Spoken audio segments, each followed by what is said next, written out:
Welcome to another episode of You Left Shit Out. I'm your host, Compton J. Let's get everything started here. There we go.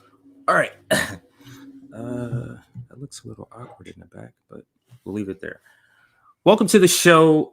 We got some great or a particular topic and video I want to get to. I'm going to start with that, the Cornel West part of this, which probably will be the majority of this video. Actually, the stream will be this appearance he went on Black News. Well, let me get the actual correct name of the network here. I'm trying to look. BNC News. I'm trying to look at the logo. You get the Black News Channel. Oh, okay. So that's what it is. Black News Channel is what it's called. So we'll get to that video in just a little bit. Make sure you like this stream so that it appears in more people's notifications. Also, subscribe to the channel if you haven't done so already. We are making a big push to 15,000 for our 1-year anniversary. It'd be nice to when we do our 1-year anniversary stream to say that we've reached 15,000 in just 12 months. So please subscribe if you haven't done so and like this stream. So let's see, make sure everything is looking good. No one in the chat is saying any issues with the audio. So let's get right to it. I do have the video already queued up. So let's not queued up, but already because actually we might, stop and start in different parts of this video. So let's get to the interview and get to the things that Dr. Cornel West said. Black prosperity and Black joy. I'm Charles Blow, and welcome to Prime. President Biden's first State of the Union address last night showed the nation what a difference 307 days can make in a presidency. Throughout the speech, not once did Biden mention Black people as a group when it came to the very issues that confront Black America the most, including issues of policing. Let's not abandon our streets or choose between safety and equal justice. We should all agree the answer is not to defund the police, it's to fund the police. Fund them. Fund them.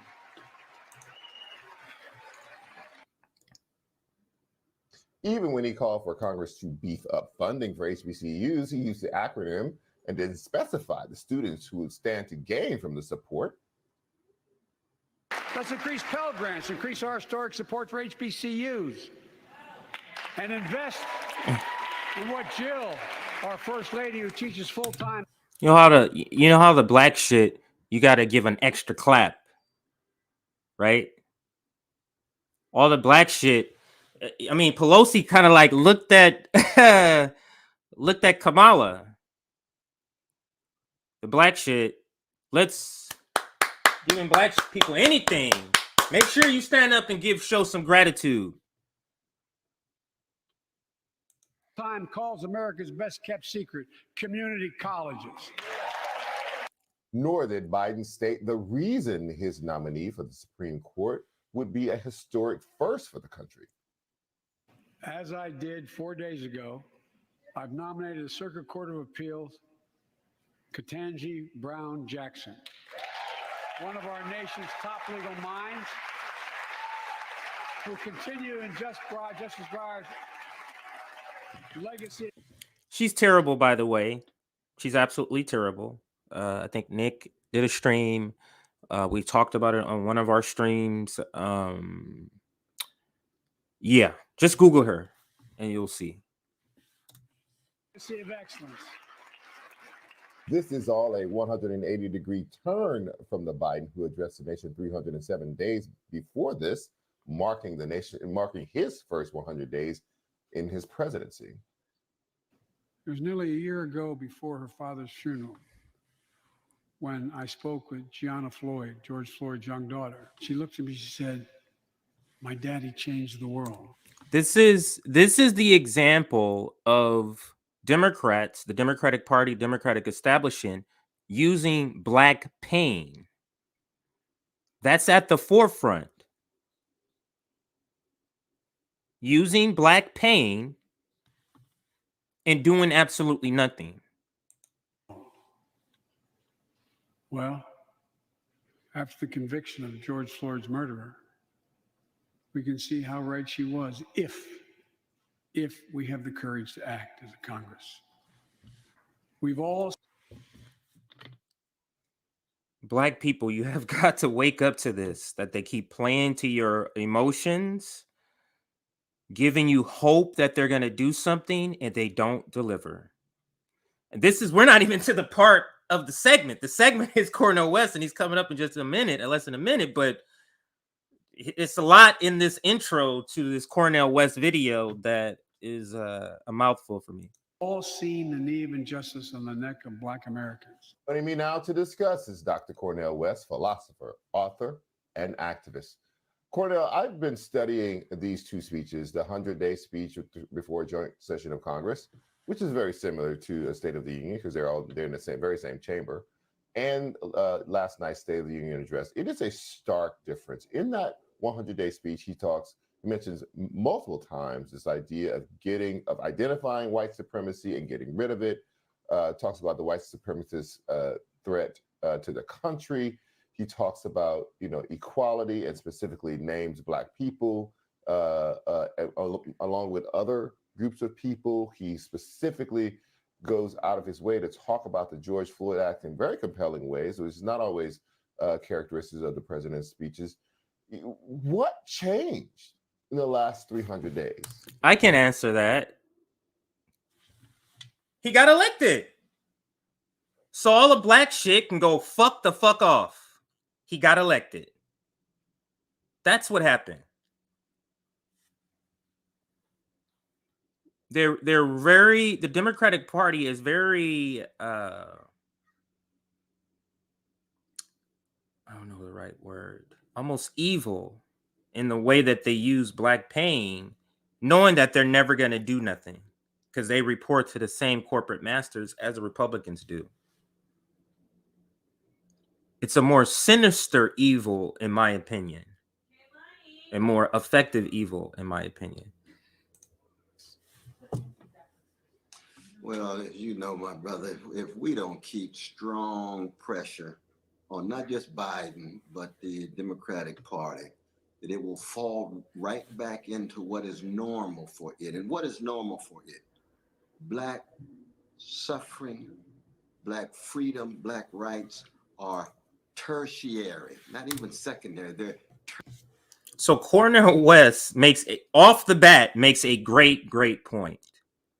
And I'm going to rewind that.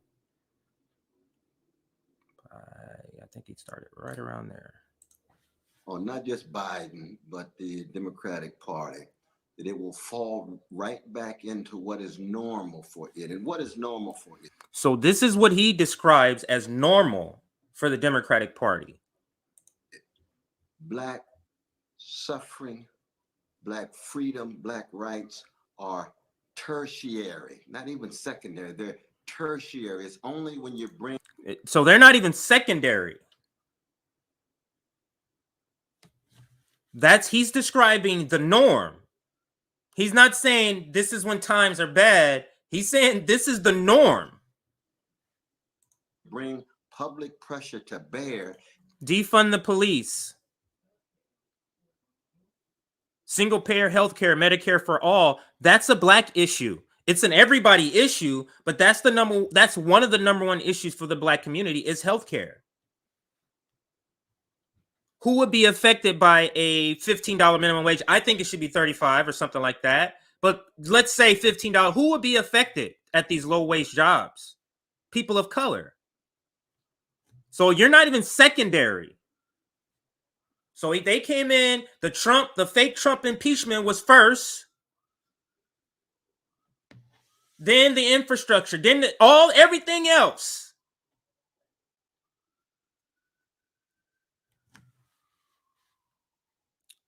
So he goes on to explain, we're not even secondary. That it will fall right back into what is normal for it. And what is normal for it? Black suffering, Black freedom, Black rights are tertiary, not even secondary. They're tertiary. It's only when you bring public pressure to bear that you get them at least to tertiary. Let me describe this something. Black people being murdered by the police and nothing's happening. Doesn't that sound like tertiary to you?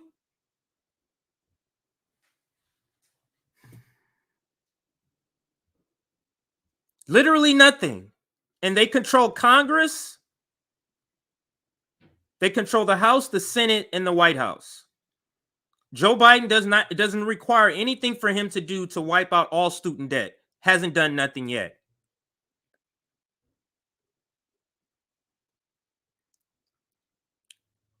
We have to talk to more people that are supporting the Democratic Party to disconnect more people from the Democratic Party, because in this duopoly narrative, even in their own narrative,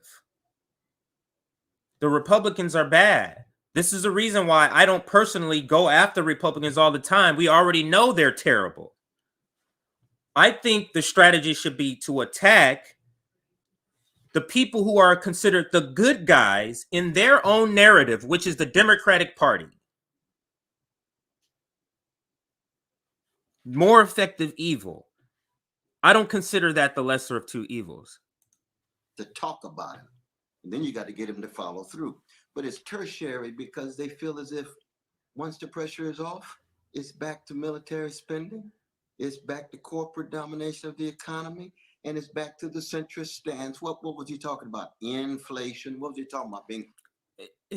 He's describing Joe Biden, the people, the person that all of you people, all of the liberals, all of the people who call themselves leftists and progressives who say, hey, vote for Joe Biden, then we're going to push him left. If you didn't know he was talking about Joe Biden, would you think he's describing Donald Trump? It's back to military spending. It's back to corporate domination of the economy. And it's back to the centrist stance. What was he talking about? Inflation. What was he talking about? Being hard on crime. Have we heard? Doesn't that sound like a Republican strategy, hard on crime? Look at the inflation.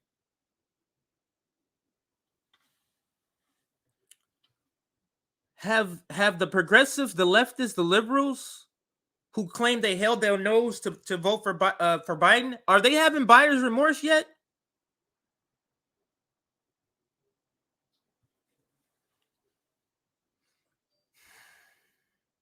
That's your only redemption here. Because if you're still defending this, how can you even look at yourself in the mirror if you're still defending this? If you're still saying like, yay, Biden.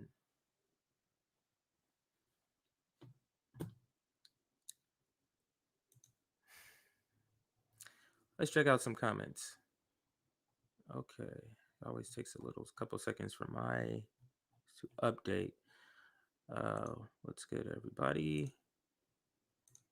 Pushing Joe Biden to the left is and never will work. Biden is nothing more than a neo Jim Crow lib. That is absolutely, I love that name, neo. You included everything, not just neo. You just got to figure out a place where to place shit. We got a neo Jim Crow shit lib, neo shit Jim, yeah, whatever. We got to figure out a place where to put the word shit for this combination here. Thank you for the comment. Jim Crow is fascism by rule of law. Cannabis is food. It's illegal. I know who this is. I think it's a cannabis advocate on Twitter that I follow, and they follow me. Who answers always includes the topic at hand, but always talks about the cannabis because they're that diehard of a activist for cannabis. I think this is the same person. If I'm mistaken, my apologies, but me. But the comment is Jim Crow is fascism by rule of law. Cannabis is food. It's illegal since 1915 to sell drugs made from petrochemicals. These words I'm not good at. So psychochemicals, we eat provide immunity. 99 years sentence here, 2022. Thank you for the comment. And let's look at this one here. Obama is the black mascot for Wall Street. That is absolutely right. Said by Cornel West. Spot on. I have that video. If it doesn't take too long to find, I have that in my bookmarks. I got a ton of stuff in my bookmarks. So try to look for it. Here we go. Making the distinction that both parties are liberal capitalists is the pocket of corporate America is important, or else they'll see Republicans as somehow virtuous. Let me say that all again. Thank you for the comment. I think that's pronounced chunt. Making the distinction that both parties are liberals. Maybe that's that. Making the distinction that both parties are liberal capitalists in the pocket of corporate America is important. They're liberal capitalists in the pocket of corporate America is important. Or else they'll see the Republicans as somehow virtuous. Right. I get what you're saying. Thank you for the comment. This last one here, it's a class war. He won't do it, neither would GOP Trump. You're absolutely right. And that's what we are, as leftists are saying, is that neither corporate party is going to do any of this stuff. But let's continue with, because there's a lot of other great points that Cornel or Dr. West makes here. Heard that before?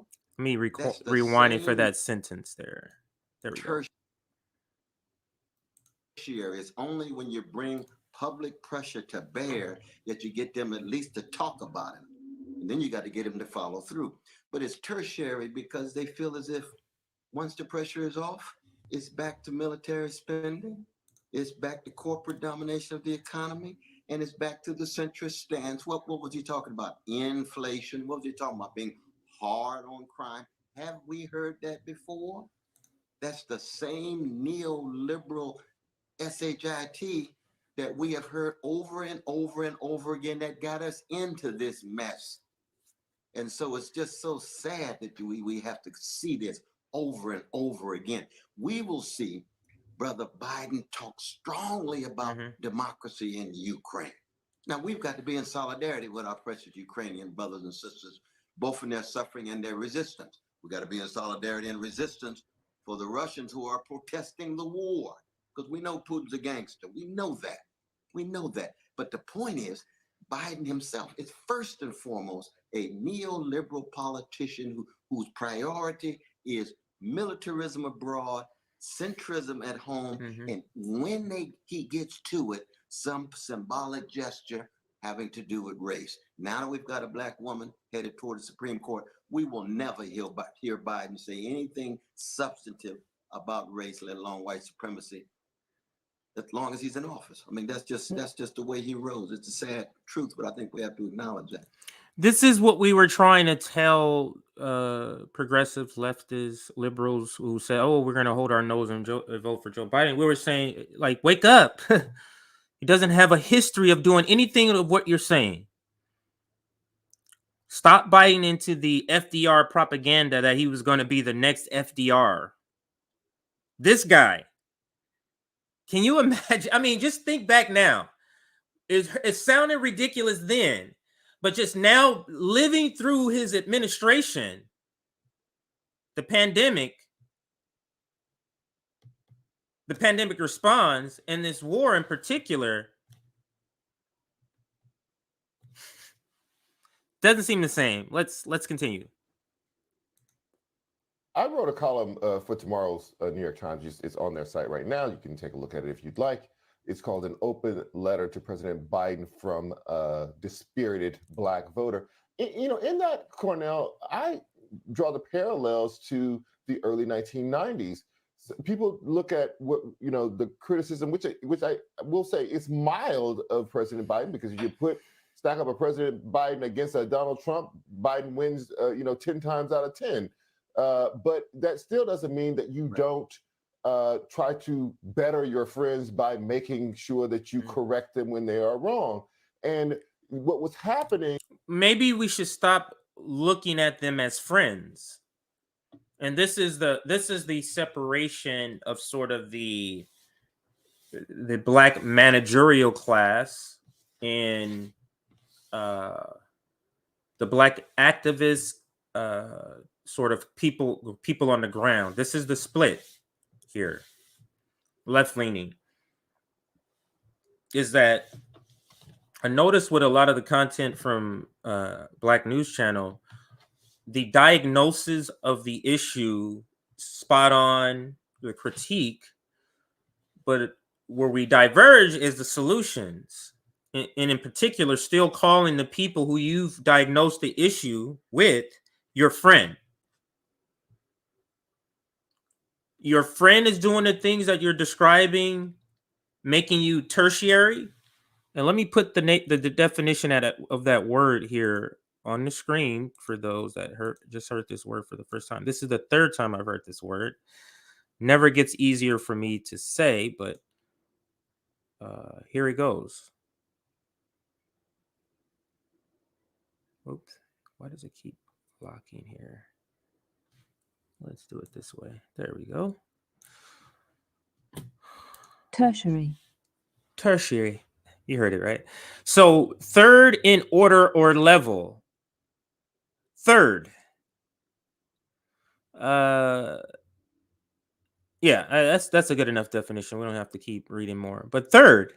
So we're not second. We're not first. We're not second. But third, maybe if we get to third.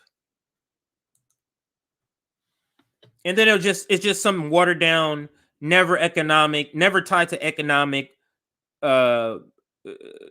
purely symbolic Juneteenth,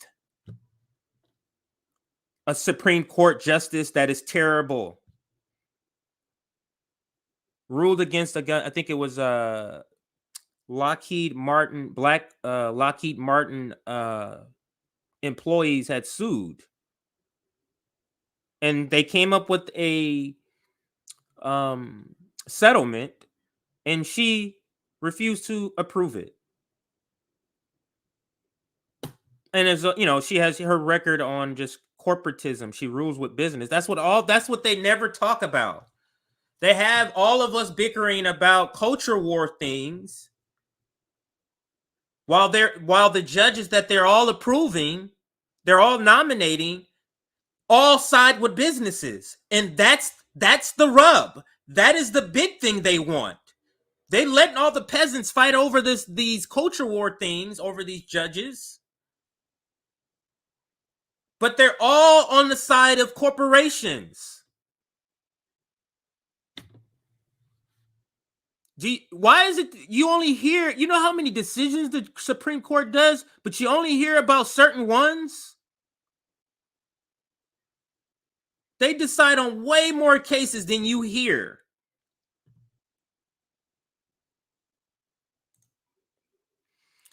So let's continue with the video, but that's the definition. Oh, my bad, I had it so low. Right there. Third in order or level. So not first or second. And again, that's if we get to third. As you see, they got to the Build Back Better and it didn't work. Like literally, what is this? What's gonna happen? What are we doing here? I'm gonna take this time to rant about this. What are we doing here? We're putting people in office that's absolutely doing nothing, collecting checks, getting paid off by corporations, and they're doing nothing for us. The fuck are we doing here? This is so ridiculous. Anyway, let's get back to this. Actually, let me reshare it and get back to this video because this, like, what are we doing, man? This doesn't make any sense that we're sitting around waiting for elections, hoping that the next election we're gonna elect people that are gonna do something finally, and they're not. There's no track record of that. So why do we keep doing it? I just don't understand. Let's finish up this video. Here's what is it? 4 more minutes, 5 more minutes. It's kind of happening now. People say, well, it's not a problem because he has the most diverse cabinet in history. Well, Bill Clinton had the same record. He had at that time the most diverse cabinet in history, and he also turned to a tough on crime, tough on Right. Black faces in high places. They're just representing a color, not an ideology that comes from blackness. It's just a shell. But that shell prevents attacks, or it shields attacks. Because if you attack Janet Yellen, are you attacking her because you have a legitimate attack, or because she's a woman? Are you attacking a VP Kamala Harris because you have a legitimate attack, or because she's a woman? And both, or because she's a black woman, or because she's black. And both of these two particular examples I point out have a lot to point out of bad shit. Both of them. But the whole misuse of identity politics, the co-opting of identity politics, now the misuse of it has brought us here. And I always want to explain what identity politics was supposed to be is what we all fight for. You're in the trans community, so you're fighting for the rights of the identity you identify with, which is your trans community. That was supposed to be identity politics, not what it is today. My politics is based on my experience of my identity. So if I'm a black male from Compton, my identity is how I lead my politics. The identity of my upbringing, where I grew up. They took that to just the shell part. This is my identity, just my color, without all of the other stuff. That's the co-opting of what identity politics is actually supposed to be.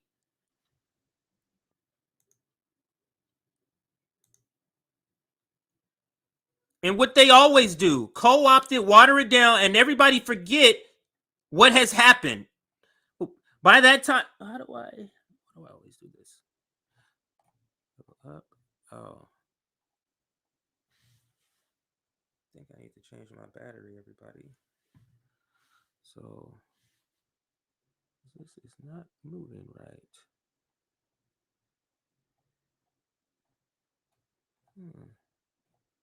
Okay, there goes the thing. I'm trying to see the... Sorry, everybody. It's taking a little long. I must have some sort of water on my mouse or something there. Anyway, let's continue. On welfare agenda, which were the two things that the public at large associated with Black people. So it was a way of giving us symbolic gestures, as you just said, to make people feel like you feel like you love the Black community, while at the same time pressing down and damaging the Black community. This turn that Biden is taking is reminiscent of that, and we cannot forget that it was Biden who actually wrote that 1994 crime bill and was still being praised for when Barack Obama introduced Biden as his vice president candidate. That was one of the things he praised him for writing that 1994 crime bill. Are we back in a groundhog-like deja vu-like moment where this cycle is just going to repeat itself? Yep. No, I think that I can't wait to read your column, brother, because you know I don't miss your columns. Indeed, New York Times. But I think we are in some ways back to the 1990s. You got to keep in mind that President Biden not only was responsible and the architect for the new Jim Crow. It's not just the mass incarceration regime, but he was also very, very critical under Bush for the invasion and the occupation of the Iraqis. Now that was a criminal war of aggression. Now, Putin's war, criminal war of aggression. Different circumstances, Putin gangster to the core, we know that. But how many innocent Iraqis died? 500,000 or so. That's a lot of people. Each life is precious. I'm a Christian about human life, you see. So that we shouldn't be. Yeah, that reminds me of a video. Maybe I'll bring that up. Condoleezza Rice. Actually, do they play that in this? She went on Fox. I mean, just the audacity of these people who are literally have the audacity to say with a straight face. She's talking about borders, invading sovereign countries. It's like, that's exactly what you did. And they're able to say it with a straight face. It is amazing to me. If I can find that, I will. Be surprised if we see that. We have a feeling of deja vu. And the deja vu is not just the fact that the wars then take on a life of their own, but the war profiteers, you know, the armed manufacturers who get anything they want, as much money as they can get. Sometimes they get more than they asked for. The last time the military budget was passed by both parties just a few months ago, asked for 748 billion, and got 768 billion. So that when it comes to the priority, and not just poor and working people, the priority of Black people, we're an afterthought, though, brother. So they asked for less money, and they said, "Oh, no, for military. Oh, let's give you a little more." We begged for crumbs, and they say, "Show me your paperwork. Let's means text the fuck out of this shit."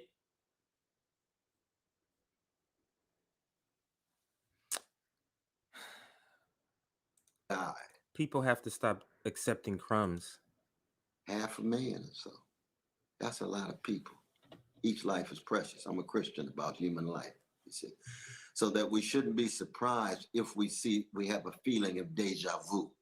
And the deja vu is not just the fact that the wars then take on a life of their own, but the war profiteers, you know, the armed manufacturers who get anything they want, as much money as they can get. Sometimes they get more than they asked for. The last time the military budget was passed by both parties just a few months ago, asked for 748 billion, and got 768 billion. So that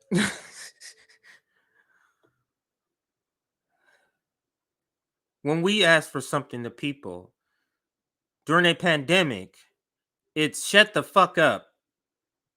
I said $2,000, but take this money, bitch. Military industrial complex asks for money, and they offer more. When it comes to the priority, and not just poor and working people, the priority of Black people, we're an afterthought, though, brother. We just have to be honest about that. And we're not an afterthought when we organize and mobilize and bring pressure. I don't understand the acceptance of that we're an afterthought, but let's go ahead and help these people get elected. That is the disconnect that I don't get. The realization or the acceptance that we're an afterthought, but the people who are putting us as an afterthought, let's go and put them in office. That is just something I can't get on board with. Cannot get on board with that. So let's finish this out, then we'll get to the Trump video. Pressure to bear. But if we don't organize and mobilize and bring pressure to bear, they will bring in all kind of Black faces in high places who will accommodate themselves to an unjust status quo that will make them look like the success that they have is the measure of progress, rather than the plight and predicament of poor and working people, And there is the rub of all Black capitalists, that the success that they have proves the system is not racist, proves the system isn't whatever ism you want to give it. Because there's a Black woman, Janet Yellen, in this high position. What does that do for all the women who's not getting equal pay? Absolutely nothing. But but that's progress. Look. While as they do nothing about that other item. Same thing. You can apply that to any marginalized group. Working Black people who, we should also note, end up sending their children to the army to fight these wars as opposed to the upper classes. So we're in a very grim and dim situation. But Black people have been there before. We're gonna come back. We're gonna bounce back. Right. Oh yeah, we're gonna bounce back. Let me ask you about the strategy of addressing, or maybe not addressing, or coming up to the point of trying to address Black issues or racial issues without ever mentioning race, as the president did in this particular speech. Yeah, that final point, I'm going to close that video off. That final point, that's a great point, though.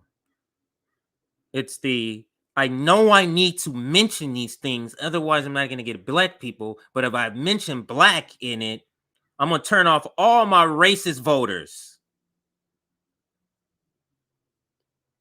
And that was the point, I believe, that he was making there towards the end. Anyway, let's share something different here. Share a different screen. Was it this? No, this. We can do that one. Yeah, let's do that one. All right, so let's do the Trump story here. So, I was actually going to do a different story. A different video I saw on Jimmy Dore, but this popped up as I was watching this other video. This video popped up and I thought it was kind of a funny story. So let's go ahead and listen.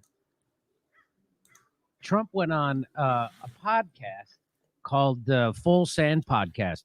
Nice, by the way, good tip of the hat. Nice get. They got the former president of the United States, and he gave Joe Rogan some. Joe Rogan some advice. Here it is. Joe Rogan's not a racist. No. Okay.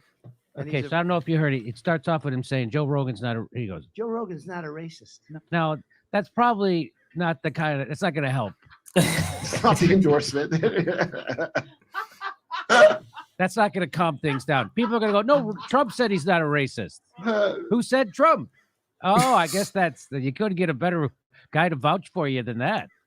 Trump should call him a racist. Let me just say this, like,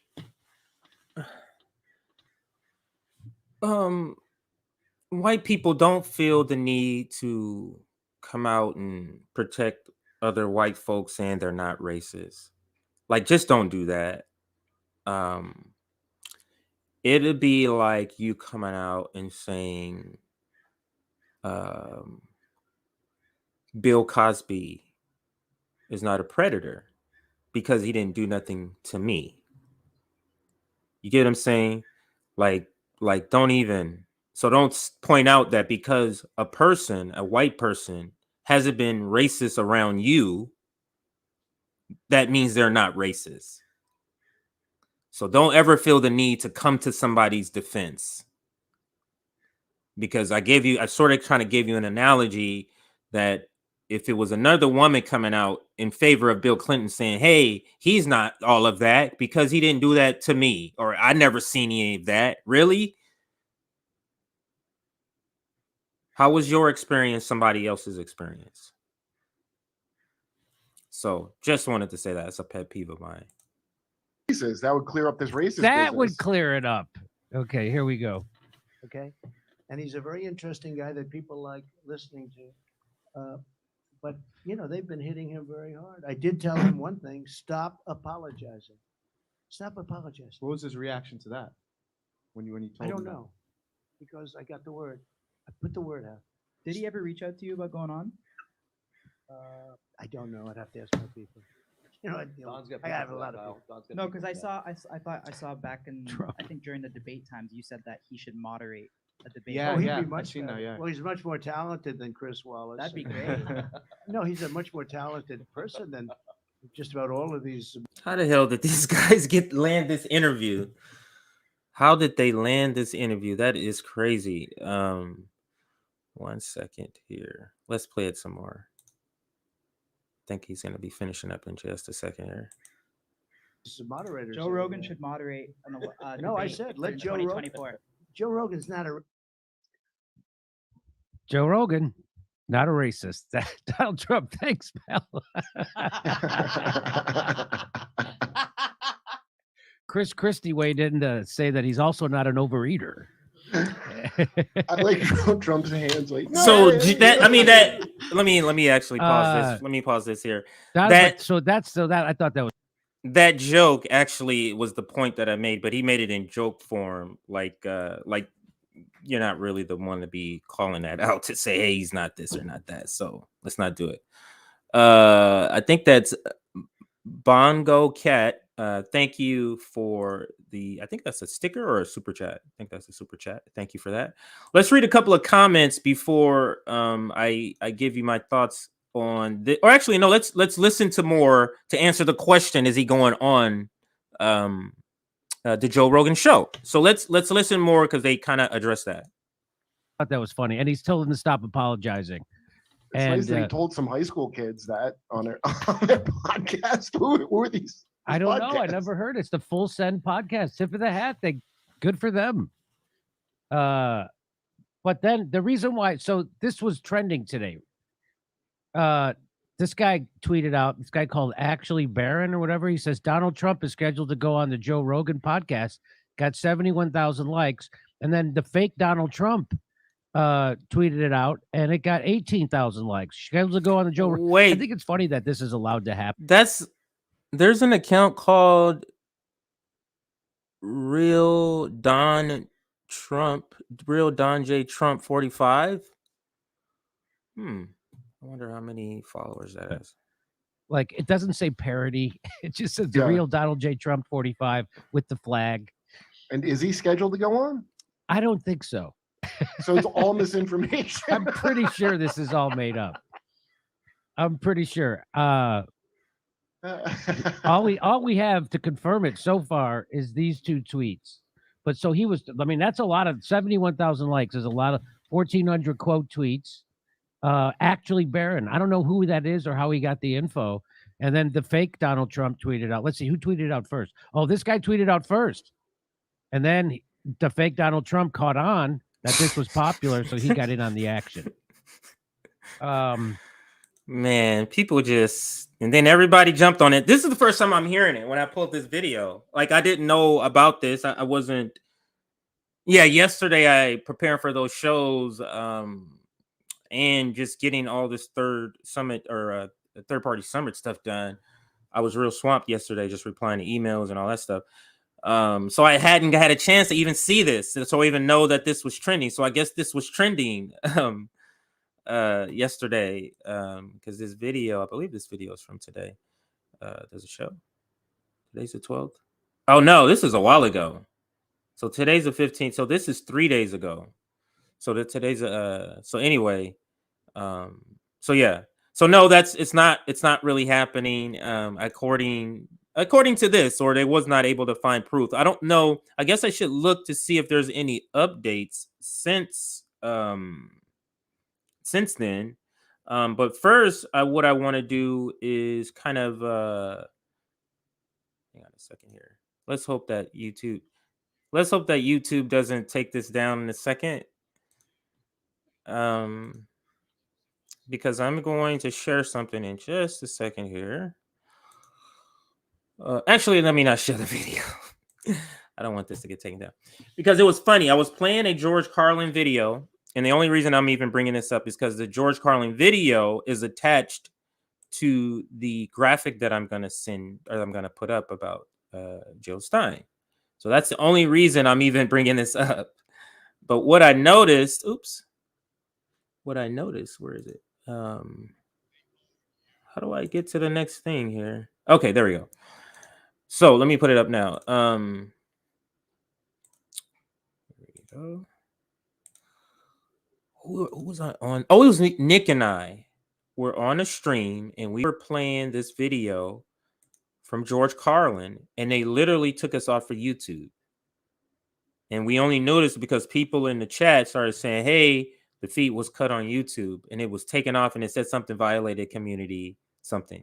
so weird because we were able to like make the video active again, but they had took it off instantly. And it was this video. Let's see if it lets me show it. Oh, not that video. Actually, let me show you a bunch of these graphics now that we're here. So this is the video. Important land. They own it. I'll show you that video in a second. But this is the topic we're going to be ending with. Some of the people that are going to be appearing. This is the one that we love that we are announcing. This is one of the ones that's in the title image or the thumbnail image for this episode. And that is March 18th through the 20th. That's just 3 days away. Today's Tuesday. It begins Friday. Currently, it's right now beginning at 1 p.m., but it's likely to be extended to start earlier because it's always like this, even with the General Strike Summit. The closer we get to the event, more people hear about it and they start to reach out. So we have to squeeze in more people. So we have Jill Stein. Actually, she's going to appear more than once over the course of the 3-day weekend. So that is a great, great treat. She was just all on board about this. No hesitation. Let me find out. She was like, no, I have my whole weekend is pretty much open. I'm open. Just let me know what you need. She even agreed to appearing twice for that weekend. So I think we're going to have her appear on Friday and then have her appear again on Sunday. I think that's tentatively the plan. I know Friday is for sure. Friday will be with Brianna Joy Gray. So we'll get that graphic up for everybody. So it's going to be an interview with her on that Friday, but plus a bunch of other things. We hope to get some of the parties, actual party officials, national party officials to come on and talk about just the ins and outs of the issues they've had, ballot access, all that type of stuff. I've been in communication with the Green Party and steering committee, and they sound very excited, sound very open to participating, just haven't confirmed a time.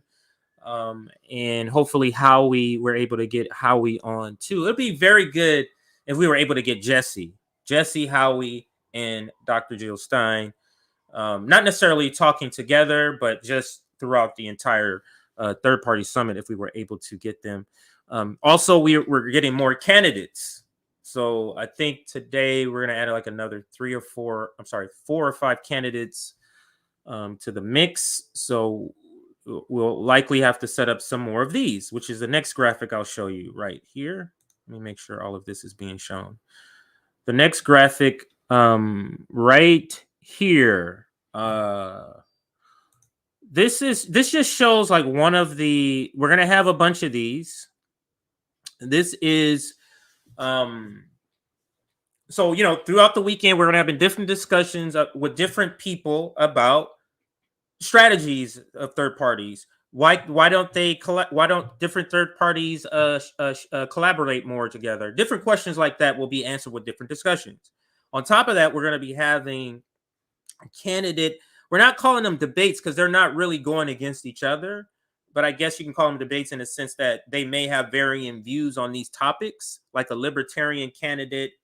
Then we have some libertarian candidates who are going to be a part of this. That might be different than a Green Party candidate's view. So that and where you'll see some differences, but they're not directly debating. And we call in these candidate segments. We have 4 of them right now. We may have to go to 6. We have 4, 2 on Sunday, 2 on Saturday. This one here, and this shows the topics: public school funding, capitalism, federal minimum wage, income inequality, 4 p.m. Eastern on Saturday, March 19th. And then we have, let's see this one here. This is the first one. This one is candidate segment number 1. Topics are Russia-Ukraine conflict, the Israel-Palestine conflict, the military budget, military-industrial complex. So that's what this particular discussion, and it'll be, I think we're maxed out at 10 people that can be on the stream through StreamYard. So at the maximum, we'll have 8 candidates. We'll try to make it less than that because we don't want it to be too long. But at the maximum, we'll have 8 candidates on these panels, and probably 7 to 8 candidates and 2 to 3 questioners or people asking questions around these topics. So make sure you tune in, because we want to know about the candidates, not just say, oh, they're green, go ahead, let's go ahead and vote for them. No, let's hear from the candidates. Let's hear their stance. Let's hear what they have to say. I think that's the only the graphic. other thing is propaganda. We cannot Oh wow, that's the when Margaret Kimberly appeared. So now let's show the George Carlin video. They've long since bought. We're gonna be signing out of here pretty soon. This will be one of the last things we show, but this is not the last thing. So let's listen to this so I can take. Love that at the end. At all. Like, wake up. They don't give a fuck about you at all. No caveats at all. Love that at the end. So just making sure, I'm trying, I didn't get through a lot of comments, so I'm just trying to get a lot of all of your great comments up on the screen. But let's look through a couple of other items here while I'm doing this. Let's listen to Margaret Kimberly. Propaganda we cannot underestimate. I have never seen I'm 62. I've never seen so much war propaganda in my life as has been directed towards Ukraine. Zelensky is the president of a kleptocracy. Ukraine is completely run by oligarchs and criminal gangs. And that's the truth. That's all he is. And I think but you see the power of propaganda. So he was an actor. One of the oligarchs picked him to run for president. Funny how that works, isn't it? And the same people who 40 years ago, I remember all these liberals, oh, it's so embarrassing. Reagan was an actor. How can we have a president who's an actor? And they're actually saying, isn't it cool that Zelensky was an actor? Morgan, they were just saying that about Trump. They were just saying, oh, he's just a reality TV star. Exactly. And that was a reason to hate him.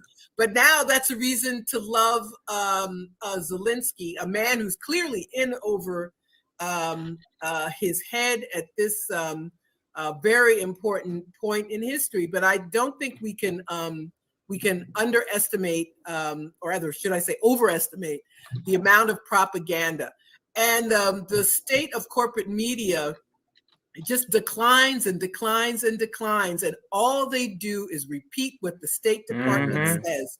I remember the run up to the Iraq War, which is now it's 19 years ago. They would allow some dissenting voices in. The New York Times or the Washington Post would have someone in an op-ed saying, I think this is a bad thing. Or now it is done. Those narratives are completely excluded. So unless you have this high level of interest, unless you seek out voices like yours and mine, all you have is the New York Times and NPR and CNN. And the more you watch them, actually, the less you know, the more misinformed you are. That is a great point. The thing is, I used to watch them and I thought I was the most informed. Like, I literally used to DVR. I've always been a political kind of person, even as a young person. DVR Rachel Maddow. What was it? Chris Hardball with Chris Matthews. And then to a lesser degree, like all the other ones, Chris Hayes. Well, I used to watch 6 hours of politics, political brainwashing every single day, and go through withdrawal symptoms on the weekends when there was terrible programming for this propaganda. So it was like a drug to me, and I wanted to keep getting it until I broke out of that. So happy I broke out of that. But anyway, let's bring this down. We're going to be bringing this episode sort of to a close after I announce a couple of more items. We went over, I wanted to announce the other roundtables. The other candidate parts of this. And I'll go through that too. So this is the fourth candidate segment, so you can check out the candidates. Oh, and somebody had a question. I just remembered. I might have put it up. How many candidates are going to be? I think we're at 12 now. So, but let me say, we invited a lot more. And then the thing about third parties that I found out during this planning is that sometimes they're iffy about if they're going to run because it's all about funding, or they began running because there was a couple who were invited and were going to appear, and then even subsequent between, initially contact them and now they have since said they've suspended their campaign, so they're not running. So, funding is a big problem for keeping people in and being able to be competitive. So, I believe right now there's 12, but like I said, there's 3 to 5 more I believe we're going to be adding. So I would have loved to have 50 was the original ask. The original ask was like, and I thought it would be easy when we first made the tweet for this. Thought it was going to be easy. Like, I mean, come on. There's like how many third parties? There's like, a bunch of third parties in the United States. I'm saying all 50 states, even if we just got one person from each state, at least 50. And that was hard to just get the amount we got. So if you know somebody, have them message us, tag us on, I guess they can find this here. This one here shows all of the, where we're asking last call for candidates. This is actual posts that we make, but it has all the, or some of the party logos on it there. So on this candidate segment number 4, this is going to be on Sunday at 5 p.m. Eastern time, and this one is about reparations. This is one that's very it's one of the more popular ones that people are liking on Twitter. This one, reparations, student loan debt, healthcare, DEM, and GOP. I see why. I mean, healthcare, that's big. I mean, all of these are big. Student loan debt, reparations, those are all big sort of items. So check out these so you can hear the candidates talk about some, their opinions on some of these issues. And then the other one attached. This is the other one. This one is the candidate segment number 3. This one will also be on Sunday. The topics for this one, some more big topics: the climate crisis, American policing, immigration, trans rights, elections. This is at 2 p.m. Eastern. Let me see if there's anything else. They own you. They own everything. It loops back to that video. So, all right, everyone. Thank you for joining. Let me go through several more comments, and then we're going to be exiting out of here. But we're going to be doing that. 1 second, everybody. So I wanted to show you the wording here. No, I don't want to shout out those people and put them on blast because some people were tagged in it and I don't want to put them on blast right now. Let's show you this. This is what I wanted to show you. If you haven't seen this yet, please go on YouTube and check it out. Or you're going to see it here, but if you want to see it again, you can go there. Let's skip over this countdown and get to the video right here. This is, so we're working on a comedy project, the Lefty Comedy Comrades, Lefty Comedy Group. Haven't decided on a name, but we're working on a very strictly lefty comedy group. And this is not from that comedy group, but this is from a friend of mine who did a Nancy Pelosi impression. I thought it was funny. I'm going to play it here. Let's go.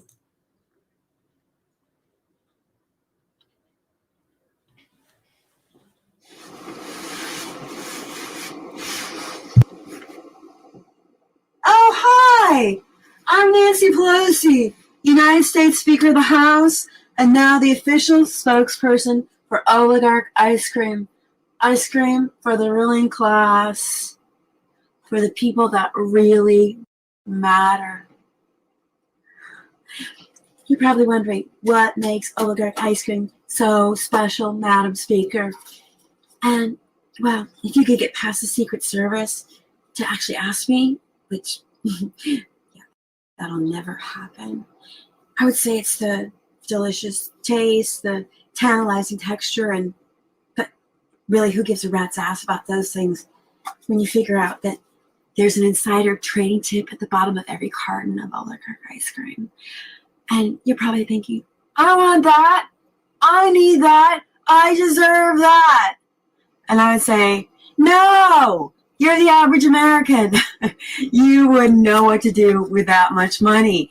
It's like if you had good quality health care, you wouldn't know what to do with it either. It's just a silly idea. You're ridiculous. The $55,000 price tag, frankly, really makes the decision for you. It means that the only people that get this ice cream are people who know how to spend your money better than you do. Oligarchs, like my good friends Michael Bloomberg, Mark Zuckerberg, and Bill Gates. I can't think of one surefire way that you can get your hands on this bad boy. And it involves moi. Yeah, that's me. Can you say, make it rain? Yeah, baby. My Cash App is at Hey Mama Bear. Oh, but I'm thinking, oh, wait, I feel it. You're getting greedy. You're thinking greedy thoughts. There's only one insider trading tip per carton and a 2 carton max per person. Mike Bloomberg. Yeah. This commercial's been brought to you by the Democratic National Committee and paid for by average American tax dollars. Thank you. I'm rich. Bitch! Oh, yeah. Oh, give it up, give it up, give it up. Nancy, give it up, give it up. Nancy, go. Nancy, go. Nancy, Nancy, Nancy. I get a little carried away sometimes. It's okay. Thank you.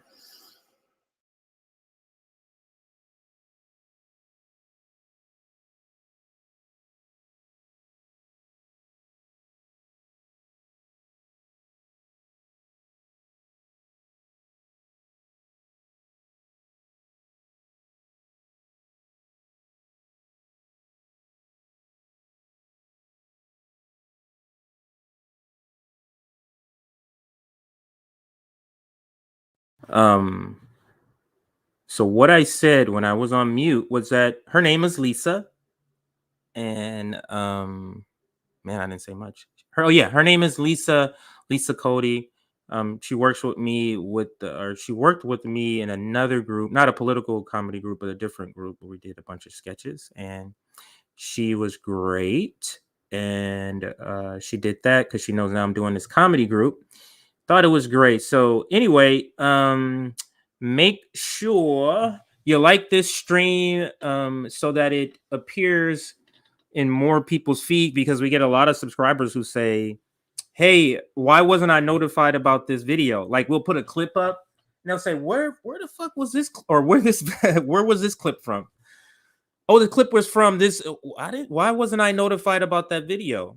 So when you like it, somehow it appears, and I guess I do see that. I see more videos that have higher likes. You got more views. So if you like it, it allows more people the opportunity to view it. Also, again, I said this in the beginning, we're pushing to reach 15,000 subscribers by our April 1st 1 year anniversary. So that's about 2 weeks away, almost exactly 2 weeks away from now. So we got 2 more weeks to get about 800 subscribers. I think we can do it. We may do a special stream just looking for that, or just asking for that. Always have the general strike playing in the background, so make sure you go and look at that. We still have a lot of views being accumulated on that, so it's good that people are still going there to see some good information about. Oh, you're saying invite. It's very hard. We're trying to find out who to get in touch to get in contact with him, because we would love to have him on, actually. So, and happy birthday to you, since that'll be going on during. That is her name. Yes. Oh no, with a D, not a T. I need glasses, I guess. Yeah. So it's CODY. Yeah, you can look at her You can look at all of her what is it, IMDb page, shows all of her stuff. So yeah, I think that is it. Let me see. I thought I saw one more comment. She's too too coherent to be. That's funny. That's funny. Making sure I get everybody's comments. So many good people in there. I see everybody. I wish I can get to all your comments. But anyway, that's going to be the show for today. Thank you for joining me on Rockfin. Thank you for joining me on YouTube, on Twitter. This is You Left Shit Out. I will be back. Today's Tuesday. I'll be back tomorrow for the Wednesday edition of this show. If you make sure you tune in to the Third Party Summit, the 18th through the 20th, make sure you do that. Also, the International Solidarity Summit, which is pretty much like a general strike summit, but it's with international figures, international activists with an international perspective. That is also going to be coming. I think it's late April, maybe early the first week of May, something like that. So yeah, look out for that. And I think we need to do, this is not RBN saying this is just Compton J. I would like to see a climate crisis summit is what I would like to see. I'm not saying that's the next summit, but I'm just saying that is a summit we do have to sort of organize. That might take a lot more because we need, experts. We need, scientists to confirm all these people for this summit. And the people we've built a community with, people like maybe, Dr. Jill Stein, they may know people that they could reach out to that help us put together a real sort of climate crisis summit for the people, by the people. So that could be something, just an idea. These all start from an idea.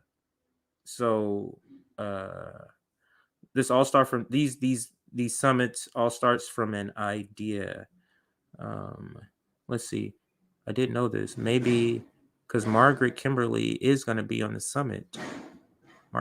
Maybe Margaret Kimberly can get you in touch with. They're both at the Black Alliance for Peace Revolution. Okay. Did not know that. But these are the type of tidbits that us being in community, this is what makes us different. This is different. Like, we are in community with you. Ask yourself, does your favorite leftist podcaster, activist podcaster do live shows where they talk, interact? Do Kyle, do Sam Cedar, do the TYT, do they interact with the people in the comments, put their comments up, talk, even comments they disagree with? Like, somebody said that video was not funny. I still put it up because it doesn't, I can find something funny. Somebody doesn't find it funny. I don't get offended by that. So, and it's just to see another perspective. But anyway, I'm going to keep rambling.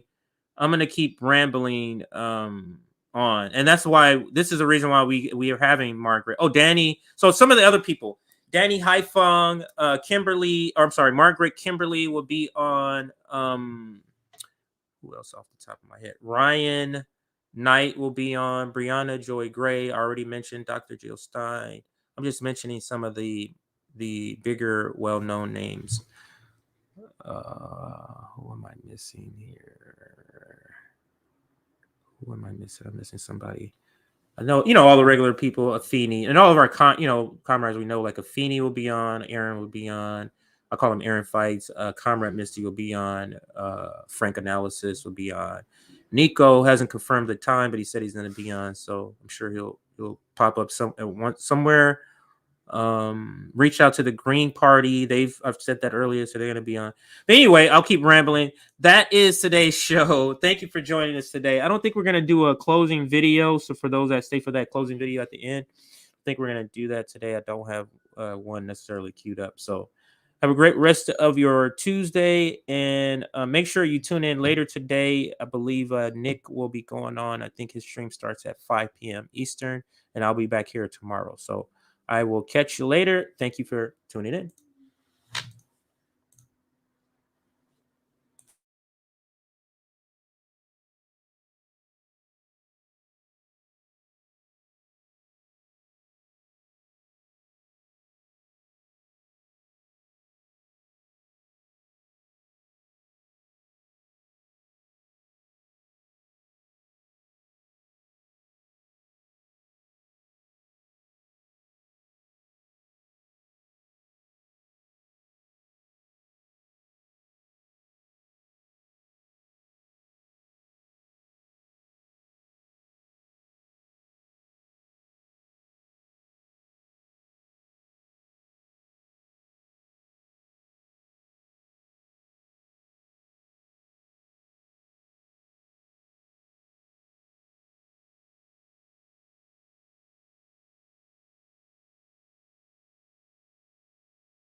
Your profile says you have a close relationship with your mother. I think that is so adorable. Men are always so afraid to show any level of emotion, but women find it sexy. You're the quiet type, aren't you? That is so great. I've always felt like I'm really good at telling what people's wants and needs are without them ever having to say anything.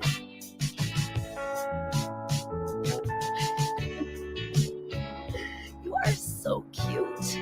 How are you still single?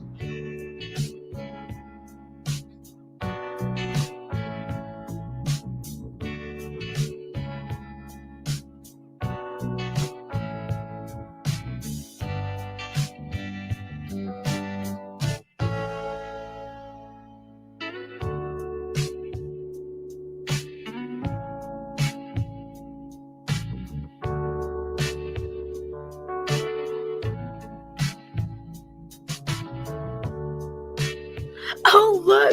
It's me and my best friend Jessica. You know Jessica. We were in high school. This must have been the last year we were camp counselors. I remember that year. We were so scared. So none of the kids would listen to us. And then we just bonded so much well.